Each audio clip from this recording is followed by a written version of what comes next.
सभी साथियों का स्वागत है आपके अपने YouTube channel NKS teaching point में। जैसा कि साथियों हमने सुबह के वीडियो में आपसे अवगत करा दिया था कि मध्य प्रदेश हाईकोर्ट की तरफ से आज बड़ी सुनवाई देखने को मिलेगी बीएड वर्सेस बीटीसी मुद्दे को लेकर के, जिसमें से अगर साथियों बात करें बीटीसी डीएड या डीएलएड अभ्यर्थियों की तरफ से जो प्रेयर की गई थी स्पष्ट रूप से बीएड डिग्री धारकों को बाहर किया जाए प्राथमिक शिक्षक भर्ती से और कहीं ना कहीं उनको चयन प्रदान किया जाए। इसको लेकर के आज लंबी चौड़ी बहस कोर्ट में देखने को मिली है। और साथियों बात करें तो स्टार्ट में ही अगर बात करें तो 69,000 शिक्षक भर्ती से संबंधित गुड्डू सिंह केस की जो है विस्तृत रूप से बात की गई और जाना गया कि ये केस क्यों ले जाया गया है अनिरुद्ध बोस सर की बेंच में। और साथियों इसी अगर मैटर की बात करें तो कहीं ना कहीं इसमें छत्तीसगढ़ में जो रिलीफ ग्रांट की गई थी उसकी भी बात की गई है, क्यों की गई इसके बारे में बात किया गया। और पटना हाईकोर्ट की तरफ से जो जजमेंट आया उसकी बात की गई है, यानी ये सारी चीज़ें वहाँ पर हुई हैं। और देवेश शर्मा वाले स्पष्ट मैटर की बात की गई है। जिन सभी चीज़ों को तय करते हुए सुनते हुए जस्टिस ने अंततः यह निष्कर्ष निकाला कि आप चाहते हैं कि जो है अपॉइंटी जो बीएड डिग्री धारक हैं उनको बाहर कर दिया जाए, तो उनको बाहर किस बिहाफ पे किया जाए, इसको लेकर के आप स्थिति को स्पष्ट करें। उन्होंने 4 कैटेगरी स्पष्ट की। पहले कैटेगरी में उन्होंने कहा कि अगर डिप्लोमाधारी यानी जो डीएलएड कैंडिडेट हैं उनको जो है सिलेक्शन दिया जाए तो किस बेसिस पर दिया जाए, बीएड को किस बेसिस पर बाहर किया जाए, और कितने ऐसे बीएड कैंडिडेट हैं जो डिप्लोमाधारी भी हो सकते हैं जो अपॉइंटीज़ के रूप में इसमें नियुक्त हैं। और कहीं ना कहीं इसके साथ उन्होंने ये भी कहा कि जैसे आपकी मेरिट की बात जो चल रही है, मेरिट की भी बात की गई कि कितने डीएलएड अभ्यर्थी ऐसे हैं जो कहीं ना कहीं स्पष्ट रूप से बीएड डिग्री धारकों के समान मेरिट रखते हैं और उस हिसाब से आगे स्थितियां स्पष्ट की जाएं। तो ये सारी चीज़ें कोर्ट में हुई और कोर्ट भी ने स्पष्ट करते हुए आगे की बात की कि इसको लेकर के उन्होंने बात की जो विज्ञापन एजेंसी जिसने भर्ती करवाई थी उसे स्पष्ट करने की बात की गई कि जो भर्ती विज्ञापन आया था उसको स्पष्ट किया जाए। और साथ ही साथ ये भी स्पष्ट करने की बात की गई कि सरकार स्थिति को यहाँ स्पष्ट करे कि वो क्या चाह रही। सरकार की स्थिति को स्पष्ट करने के लिए सरकार को निर्देश ग्रांट किया गया है कि 10 दिनों के अंदर इस चीज़ को लेकर के स्थिति स्पष्ट करे और अगली जो सुनवाई होगी वो 28 नवंबर को लगाई गई है। अगर साथियों सुनवाई में और चीज़ों की बात करें तो क्या हुआ है, अंत में जो है जस्टिस ने कड़ा रुख अपनाया और स्पष्ट किया कि इस प्रकार से बहुत सारे लंबित केस हैं और इस प्रकार से आप सभी लोग इस चीज़ को कंपाइल कीजिए, सारी चीज़ें स्पष्ट कीजिए, उसके बाद कोर्ट में आइए, क्योंकि बीएड डिग्री धारकों को अगर हम बाहर करें तो उनका बेसिस क्या होगा। और साथियों ये भी पूछा गया जो पिटिशनर हैं दोनों उनको क्या जो है इस भर्ती विज्ञापन में जो है नियुक्ति मिली है, तो कहीं ना कहीं स्पष्ट किया गया नियुक्ति मिली है। तब उन्होंने पूछा तो फिर इनका लोकस किस प्रकार से बन रहा है जो उन्होंने याचिका की है। तो ये सारी चीज़ें हुई हैं कहीं ना कहीं बीएड डिग्री धारकों को लेकर के। अगर बात करें तो सुप्रीम कोर्ट के सभी आदेशों की बात की गई है। दीपांकर गौरव वाला जो आदेश अभी आया है उसकी बात की गई है कि उसमें से है केस से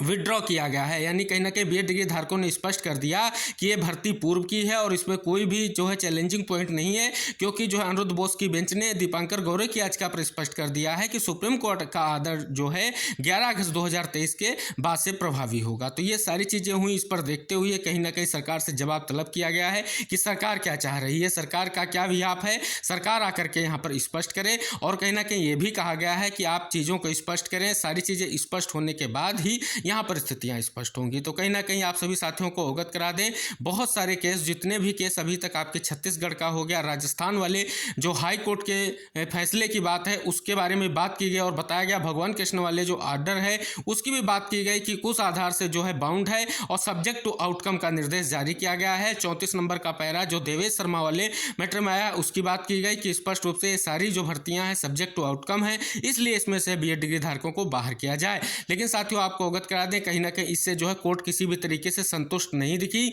और जस्टिस ने लगातार टिप्पणी यही की कि हमको ये चीज़ आप इंगित कराइए, ये हमको जो है आप मैनेज कीजिए, जो हम 4 कैटेगरी कर रहे हैं कि बीएड डिग्री धारकों को किस बिहाफ पर हम बाहर करें, इसका आप लोग विजुअल कीजिए और हमको बताइए कि अंततः इसका निष्कर्ष क्या होगा। हालांकि इसको लेकर के स्पष्ट कोई जवाब नहीं दे पाए। जो है डीएलएड कैंडिडेट के जितने भी एडवोकेट थे उन्होंने स्पष्ट कोई जवाब नहीं दिया और स्पष्ट किया कि जो भर्ती विज्ञापन जारी किया गया था क्या उस समय जो है बीएड डिग्री धारकों को सब्जेक्ट टू आउटकम के हिसाब से नौकरी दी गई है या नहीं दी गई है, यानी ये सारी जानकारी आप स्टेट को यानी राज्य को स्पष्ट करना है। और सरकार स्पष्ट करेगी कि बीएड डिग्री धारकों को लेकर के जब भर्ती विज्ञापन निकाला गया था तो क्या वहां पर इस स्थिति को स्पष्ट किया गया था कि सुप्रीम कोर्ट में जो मैटर चल रहा है उसके अधीन ये मामला होगा। और साथियों बात करें कई बार ये भी बात की गई कि बिहार शिक्षक भर्ती में जो है बिहार पार्टी नहीं थी, फिर भी वहाँ की शिक्षक भर्ती में बीएड डिग्री धारकों को अपॉइंट नहीं किया गया। ये सारी चीज़ों को इंगित कराया गया कोर्ट को, लेकिन कोर्ट किसी भी तरीके से संतुष्ट नहीं नजर आई है। कोर्ट ने कहा अगर आप चाहते हैं कि यहाँ पर स्पष्ट रूप से डीएलएड उम्मीदवारों को यानी डिप्लोमाधारियों को ही नियुक्ति मिले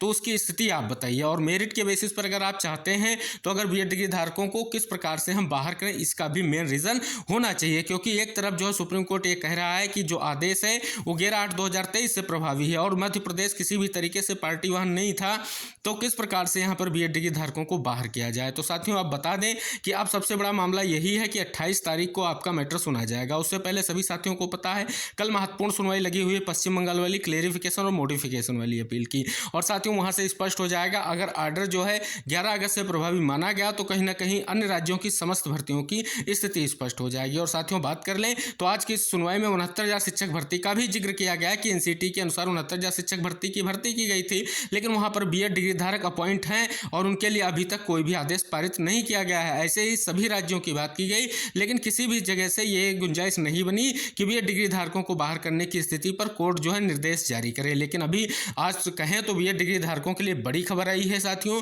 क्योंकि कोर्ट ने स्पष्ट कर दिया है कि इसको लेकर के पूरा प्रोसेस सरकार बताए कि बीएड डिग्री धारकों को बाहर करने का क्या नतीजा हो सकता है। तो साथियों कहीं ना कहीं एक स्पष्ट रूप से देखें तो कहीं ना कहीं एक जो आपके दीपांकर गौरव की जो याचिका थी, कहीं ना कहीं उस याचिका से एक चीज ये पॉइंट निकलकर सामने आया है, याचिका ने जो है विड्रॉ करने के बावजूद भी जो एक पॉइंट 11/8 का लेकर के जो कहा गया है उसकी बात कही गई कोर्ट में, जो है बीएड एडवोकेट्स के माध्यम से उस पर इंगित कराया गया कि ये कहा गया है। तो कहीं ना कहीं सुप्रीम कोर्ट के आदेश या सुप्रीम कोर्ट में हुई सुनवाई के दौरान की चीज़ों को देखते हुए कहीं ना कहीं ये मामला आगे बढ़ा है और अभी बीएड के लिए बड़ी राहत भरी खबर आ रही है। तो साथियों ये आपकी जो मध्य प्रदेश में जो आज भर्ती लगी हुई थी जबलपुर बेंच में, तो कहीं ना कहीं डबल बेंच में मुद्दा था और आज की सुनवाई समाप्त होते ही ये स्पष्ट हो गया, कहीं ना कहीं बीएड के लिए स्पष्ट खबर आ गई है। तो साथियों इस वीडियो को जरूर शेयर कीजिएगा और सारी जानकारियां जो अगली अपडेट होगी वो आपकी कोर्ट ऑर्डर आने के बाद हम बिल्कुल स्पष्ट करेंगे कि और क्या कोर्ट की तरफ से स्पष्ट किया गया। हालांकि मौखिक रूप से जो सुनवाई के दौरान चीज़ें स्पष्ट की गई उसमें यही स्पष्ट हो रहा है कि अब आपकी सुनवाई जो है स्पष्ट रूप से 28 नवंबर की बात बार बार कोर्ट के माध्यम से कही गई है। देखने वाली बात होगी आर्डर में क्या कुछ मेंशन होकर आता है, लेकिन अंततः स्पष्टता यही है कि बीएड डिग्री धारकों के लेकर के कोई भी गलत निर्णय नहीं पारित किया गया है। अब जो है सरकार वहां पर स्थिति स्पष्ट करने के बावजूद ही स्थितियाँ होंगी और जो कहीं ना कहीं भर्ती एजेंसी है जिसने भर्ती कराई है उससे भी मांगा जाएगा कि चीज़ें सब्जेक्ट टू आउटकम थी या नहीं थी, ये सारी चीज़ें होंगी तो इसके बाद ही आगे चीज़ें बढ़ेंगी। तो सब्जेक्ट टू आउटकम में कहीं ना कहीं मध्य प्रदेश की भर्ती नहीं आ रही, सभी को हमने पहले भी बताया था। सुप्रीम कोर्ट में जो आपका भगवान कृष्ण का आर्डर है या कहें जो आपका राजबसु आर्य का आर्डर है 69,000 शिक्षक भर्ती के, ये जो है बाउंड हैं, ये कहीं ना कहीं डिपोज्ड ऑफ हैं, ये सारी चीज़ें देखने लायक होंगी। लेकिन एमपी का कोई भी आर्डर ऐसा नहीं है जो राजस्थान वाले आर्डर से उसमें जो है सम्मिलित हो सके। तो निवेदन रहेगा वीडियो को जरूर शेयर कीजिएगा सभी साथियों तक, जितने भी बीएड डिग्री धारक हैं उनके लिए बड़ी खबर जो है आ चुकी है। इसी आशा के साथ अगले वीडियो में हम फिर उपस्थित होंगे अगली महत्वपूर्ण खबरों के साथ। तब तक के लिए टेक केयर, बाय बाय, जय हिंद साथियों।